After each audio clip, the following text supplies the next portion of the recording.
We are kicking off with Raw as the battle between CM Punk and Seth Rollins was nothing short of an instant classic. From the opening bell, both men threw everything they had at each other in a brutal high-stakes war. Punk soared with multiple elbow drops, while Rollins delivered a superplex from the top of the cage, a move so spectacular it would make legends like Big Boss Man proud. The two warriors traded submission holds, with Rollins locking in the very same STF that John Cena used to beat Punk inside the Elimination Chamber just a week earlier. A brilliant callback that sent the crowd into a frenzy. As the battle raged on, Punk found himself in a prime position to win. Standing right next to the open cage door, he could have simply walked out and claimed victory, but instead he chose to mock Rollins, mirroring a moment from earlier in the match when the Visionary found himself in the exact same position. Punk taunted his rival, daring him to try to escape. Rollins, never one to back down, had a response locked and loaded, but rather than attacking Punk or firing back with words, he let his hand do the talking, flipping Punk the middle finger. WWE, trying to maintain its TV PG presentation, attempted to censor the moment by cutting away. Unfortunately, their timing was a bit off, and when the feed cut back, Rollins was still in the act of lowering his hand, making for an awkward and obvious edit. And in a twist of irony, WWE had already botched the censoring earlier in the match when Punk returned the gesture. While neither superstar is expected to face repercussions, the moment left fans buzzing. Meanwhile, the crowd inside Madison Square Garden was electric, initially behind Punk in a 70-30 split, but as the war continued, dueling chants erupted, signaling just how invested fans were in both competitors. And when it seemed like this battle would reach its natural conclusion, chaos erupted. Out of nowhere, Roman Reigns stormed the ring. The tribal chief grabbed Seth Rollins and launched him out of the cage, handing him the victory in the most controversial way possible. But Reigns wasn't finished. He continued his assault on Rollins outside the ring, forcing WWE officials to intervene. Meanwhile, inside the cage, Paul Heyman arrived to console CM Punk. But just as things seemed to settle, Reigns turned his fury toward Punk. The Second City Saint was brutalized, thrown into the steel, and then speared with enough force to shake the entire arena. The show ended on a jaw-dropping cliffhanger, leaving fans in pure shock. As the cameras faded to black, chants of OTC echoed throughout Madison Square Garden, a clear sign that this story is far from over. For the second straight segment, one thing became crystal clear: a triple threat match at WrestleMania 41 is inevitable. With Punk, Rollins, and Reigns all entangled in a deep personal history, this battle for supremacy is reaching its boiling point. And with Paul Heyman lurking in the background, his allegiances could tip the balance in a massive way. As WrestleMania approaches, PW Mania reports that WWE Creative is considering a shocking twist for the highly anticipated triple threat match. One possible outcome sees CM Punk turning heel, with Paul Heyman stepping in at a crucial moment to help secure Punk's victory. Could the best in the world betray the fans and embrace his dark side once again? What's your take? Do you want to see Punk turn heel? Share your thoughts in the comments.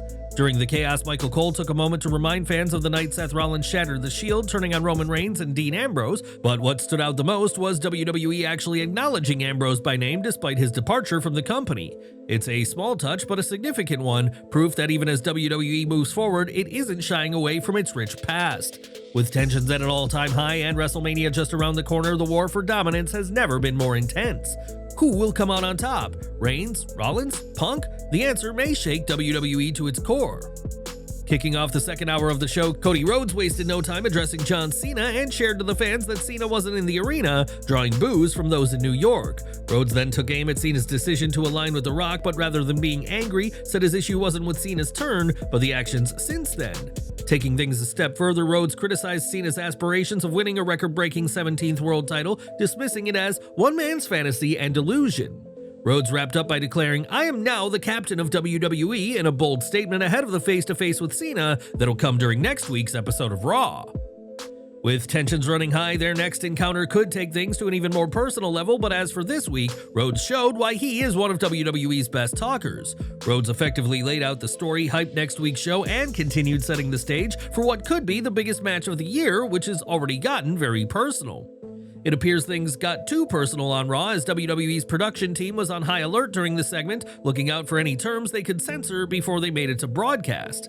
While WWE has moved away from its squeaky clean, family-friendly content, they still try and keep things PG whenever possible, despite Rhodes' F-bomb at Elimination Chamber. Perhaps this F-bomb is why WWE's team were extra cautious on Raw, as in an unusual moment, they censored Rhodes using the word moron. This was a noticeable edit and has raised some eyebrows given that this isn't even a swear word, but Rhodes still made his point clear during his promo. Monday Night Raw kicked off with Jey Uso battling Grayson Waller, a match stemming from a backstage altercation the previous week between the two. Waller delivered one of his strongest singles performances in recent memory, overwhelming Uso at various points and cutting off his momentum multiple times. The 2025 Men's Royal Rumble winner overcame a distraction from Austin Theory, super kicking him off the apron, and hit a spear on Waller to secure the win. Jey fought off a post-match ambush by A-Town Down Under, but fell victim to a surprise sleeper hold from Gunther, and the World Heavyweight Champion ended the segment standing tall. This was an energetic way to start the show. Even though Waller was never a serious threat to win, he put on a strong showing against one of WWE's most popular stars. Meanwhile, Uso picked up a solid victory, and Gunther got a measure of retribution after weeks of being one-upped by his WrestleMania opponent. Later in the night, Jey was seen backstage where Otis and the rest of Alpha Academy approached him in a callback to last week's Raw. Given that Jey rescued Otis during last week's show, it was surprising that the former Mr. Money in the Bank didn't return the favor here, especially since he was in the building. Dragon Lee and Rey Mysterio have been feuding with the New Day for some time, with Woods and Kingston claiming the pair and others aren't showing them respect.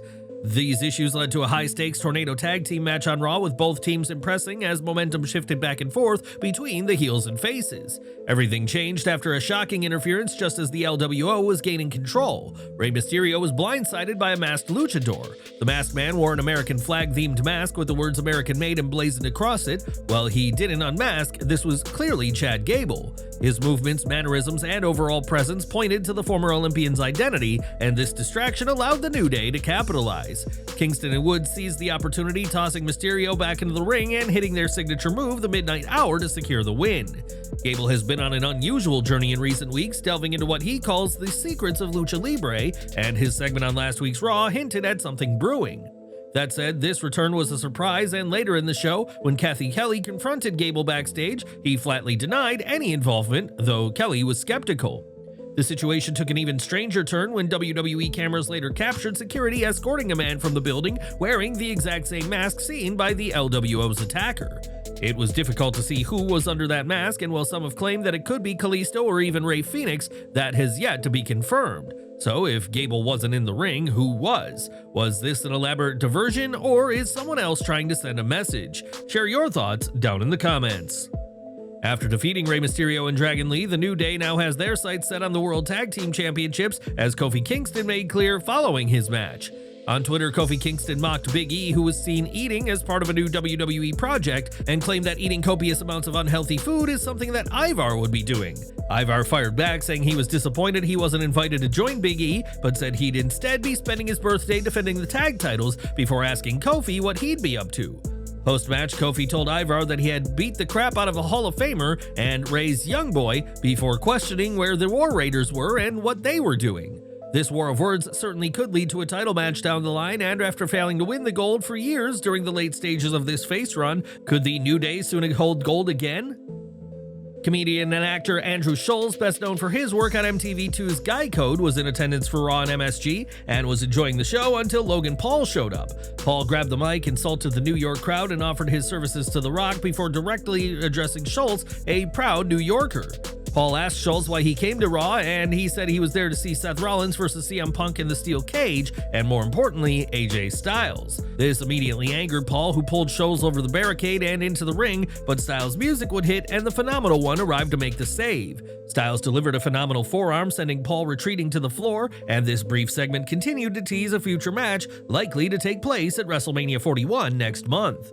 This was a segment fans have seen before, with a celebrity in the crowd getting confronted by a heel only to be saved by a face, although this segment does raise questions about Styles' plans.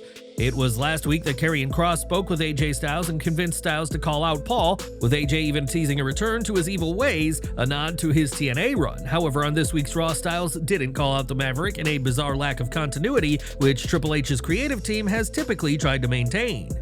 Backstage, an almost certainly disingenuous Dominik Mysterio told Finn Balor that he had secured him an Intercontinental title match with Braun Breaker for next week. Mysterio then flashed an ominous look at Liv Morgan, potentially teasing that the Judgment Day is heading for an implosion next week in Brussels, Belgium. In a pre-taped video, Breaker hyped his title match against Balor for next week, and in a great line called himself the title picture as he oozed confidence ahead of the match. Dom certainly looked thrilled with his own actions before going all serious after Finn left the scene, leading to speculation that Mysterio could be about to kick Balor from the faction. It was just last week that Mysterio was seen speaking with Karrion Kross, and Dirty Dom has also been speaking about a new member, something Balor has repeatedly turned down. The Judgment Day has a history of kicking out its leaders, just ask Edge back in 2022, and could Balor's near 3-year run with the Judgment Day be about to come to an end in a matter of days? Femi was in the crowd during Raw inside Madison Square Garden ahead of his NXT Championship match with TNA X Division champion Moose. With a shot at the Women's Intercontinental Championship on the line, Bayley battled Raquel Rodriguez, who was accompanied by Liv Morgan and Dominik Mysterio. Rodriguez dominated through a commercial break before Bayley fought her way back by taking her larger opponent to the mat before hitting a Macho Man elbow drop for a 2 count. Distractions by Morgan and Mysterio took Bayley's eyes off the prize and allowed for Rodriguez to send her into the commentary table before finishing her off with a Tejana bomb. The match was fine, but the crowd struggled to get invested thanks in large part to Raquel being a one-dimensional character whose only notable trait in the ring is that she's big. The WWE Women's Tag Team Champion needs far more than that to endear fans to her, either as a heel or as a face, as she's simply not clicking as things stand right now. As for Bayley, she's lost a lot more matches than she's won as of late, and compare this to this time last year, where the 2024 Women's Royal Rumble winner was one of the hottest stars around. Rodriguez versus Valkyria will make for an interesting match, as will the result, as it'll be interesting to see if WWE gives Raquel the gold, possibly setting up Liv chasing singles gold of her own. It was just last week that Io Sky earned a stunning win over Rhea Ripley to win the Women's World title, and on this week's Raw, Michael Cole welcomed Sky to the ring for an interview. Sky was grateful for the support of fans and was excited to enter WrestleMania as champion yet again before Cole brought out her challenger for this April, Bianca Belair. The EST arrived as a much more subdued, less flashy individual, clearly still reeling from the drama that unfolded during last week's SmackDown. There are some who would argue that Belair is wanting the empathy of the crowd as she continues to present herself as the victim caught up in the Jade Cargill-Naomi feud. Addressing what happened last week on Raw, Belair apologized if Ripley felt disrespected, but said she wasn't going to let Mommy or anyone put their hands on her without getting a receipt. This brought out Ripley as she and Belair bickered, and the pair both shoved Sky out of the picture, angering the Women's World Champion. Sky responded by slapping both women before storming off, and this was the clearest sign to date of a triple threat match between the three in Las Vegas. Having Sky as the disrespected underdog makes a lot of sense given that both Belair and Ripley have been more prominently featured on WWE programming for years. The fact that Belair couldn't give a valid reason for being at ringside last week other than the fact that she won the Elimination Chamber match is an interesting narrative choice by WWE. It only adds credence to the idea that she was there to make sure Sky won and that her WrestleMania journey and quest for title gold did not have to go through Rhea Ripley. If so, then the EST may be far more devious than she lets on, even if it now appears apparent that Ripley and Belair will still face off at WrestleMania in some capacity. As for this segment, it was a strong angle, and while it didn't outright confirm the suspected triple threat, it inched the Women's World title picture in that direction. WWE Hall of Fame news now, as WWE has at last confirmed that this year's event will take place on Friday, April 18th at Fontainebleau, Las Vegas. The event will kick off from the state-of-the-art 90,000 square foot venue at 10 p.m. Pacific, with Triple H, Lex Luger, and Michelle McCool already confirmed as inductees. It remains to be seen who else is announced, as the natural disasters have been reported but not confirmed, and whatever comes, this will be an exciting night for fans and wrestlers alike. With WWE RAW being in Madison Square Garden, the company had a ton of top stars around, but one of the company's biggest stars remained backstage. Fightful Select reports that The Undertaker was at Raw and MSG, and while he didn't make an on-screen appearance, fans will see him tonight at the NXT Roadblock event. Cody Rhodes set SmackDown ablaze with a fiery promo, pouring his heart out over John Cena's shocking betrayal at Elimination Chamber. However, according to internal run sheets, that wasn't supposed to be his only spotlight of the night. Fightful Select reports that Rhodes was originally slated for a backstage segment with R-Truth, but the moment never made it to air. When asked why, sources pointed to the emotional weight of Rhodes' promo. The idea was that adding a comedic segment after his intense speech, where he spoke about being brutalized by Cena, The Rock, and Travis Scott, would have diminished the impact of the moment. Rhodes and Truth had already delivered a memorable backstage exchange the previous week, with Truth, an unabashed Cena superfan, struggling to process his idol's shocking actions. While fans were eager for a follow-up, WWE seemingly opted to let Rhodes' impassioned words stand on their own. But what do you think? Should WWE have aired the R-Truth segment, or did they make the right call? Sound off in the comments. We are looking ahead to next week's Raw, as the first edition of the Red Brand on WWE's European tour is promising a stacked event in Belgium. As previously mentioned, Cody Rhodes and John Cena will come face-to-face for the first time since Elimination Chamber, with fans hoping Cena will explain his actions. The Intercontinental title will be on the line when Braun Breaker defends against Finn Balor, and Penta and Ludwig Kaiser will battle in Brussels in a no-holds-barred match. The road to WrestleMania is well and truly underway as WWE has had an epic show lined up for next week's event in Europe. And we're ending with AEW Revolution, where some stars of Queen of the Ring were interviewed, and one comment by actress Damaris Lewis caught attention for all the wrong reasons. When asked about what she'd learned about wrestling, Lewis shared that she'd learned that the wrestlers know who will win before the match, shattering kayfabe live on pay-per-view. This angered many, including some backstage at Revolution, according to Fightful Select, but Kamille, who also stars in the film, has now defended Lewis. On Instagram, Kamille explained that when Lewis said that wrestlers know you're going to win, she wasn't actually speaking about the pre-scripted nature of the business. Lewis, according to Kamille, was expressing respect for the determination that wrestlers show as they know you're going to win because they're so focused on being the best. Kamille also spoke about doing press junkets for Queen of the Ring alongside Lewis and said that the actress has so much respect for wrestling, despite what some have claimed. Regardless of the intention Lewis may have had, fans have chastised her on social media, and her Instagram was flooded with angry fans, some claiming she should never go to a show again. While Lewis hasn't addressed the backlash publicly, she has begun restricting comments on her posts promoting the movie, seemingly in response to the flood of angry messages. Queen of the Ring is now in cinemas and has proven to be a hit with critics and fans, though it may be a while before Damaris Lewis joins another wrestling movie after this backlash. Do you think fans are right to be angry at Lewis, or are they taking things too far? What did you make of Kamille's explanation? Let us know down below, and thanks for watching.